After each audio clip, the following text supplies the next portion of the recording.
The goal of the wine house has always been to provide a broad selection of wines from around the world to our customers. We go to Premiere Napa Valley each year to maintain our marketing relationships and find unique items for our customers. The lots that are offered at Premiere Napa Valley, there are 225.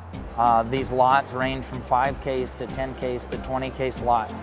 And they were set up just for the purpose to be sold for this auction. They'll never be made again. There's always a demand for special, unique items in the wine industry, whatever it is. People are here from all around the world, literally. They're excited about what we make, and looking forward to seeing what's going to come in terms of the grand tasting, and then of course the auction that follows. All the major winemakers there, owners, winemakers, and this gives us a chance to continue building a relationship between our store and our suppliers. On this Saturday, we had some bright sunshine. There was a positive energy, I think, as people entered the CIA, a bounce in everybody's step, maybe an unspoken expectation of really exciting things to come. When Glen and Bill walked in the door, I mean, we adored them. Glen and Bill had bid against Mr. Nakagawa, who purchased the first 2 releases of Todo's Beam Dream. That lot was our focus this year. We missed it 2 years ago. We chickened out at the end. And once we tried the wine inside, we were like, oh boy, this is going to be the lot we want. Bill said to me, I'm going to get this. I'm going to get this. Once everybody started tasting that wine, it was a done deal, and they just let it be known that they would stop at nothing. There was great excitement in the air. I think by about lot 130 or 140, we had already established the record. There with still 80, 90 lots to go, we're going to be charting new territory. We knew it was going to be a good vintage. We knew that prices are going to be up over the 2011s.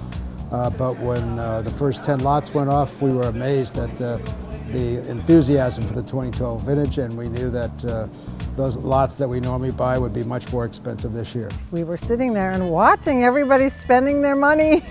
I was running up to the board to see how much certain people had already committed. Lot 210 was the Scarecrow lot. That lot a couple of years ago had set the record. And by that moment in the auction, that record had still stood. Starting up to it, I was a little nervous. You know, I really wanted to get the lot. Just by sheer happenstance, we happened to be sitting across the aisle from Glen and I at the wine house, and just in front of the underbidders from Total Wine. I was the guy holding the paddle, and everyone was staring at me. It was pretty exciting. Well, when they opened the bidding, I think the first paddle that went up was a $75,000 bid. It got to 100, it got to 120 or thereabouts where the previous record was, and then it went past it. The bidding back and forth was fast and furious.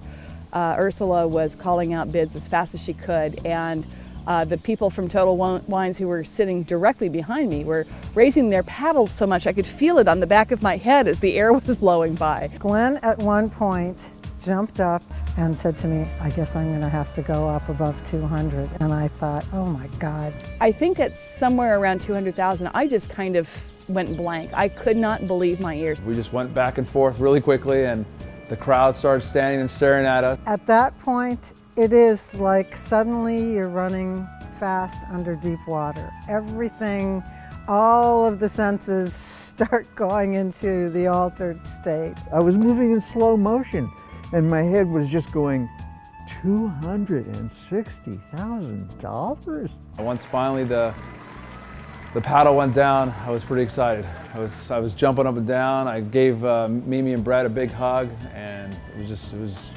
a jubilation the rest of the day. I don't know, laughter, tears, shaking, a lot of adrenaline. Very exciting moment. I doubt many of us will forget it. We have a lot of consumers that are aware of these lots.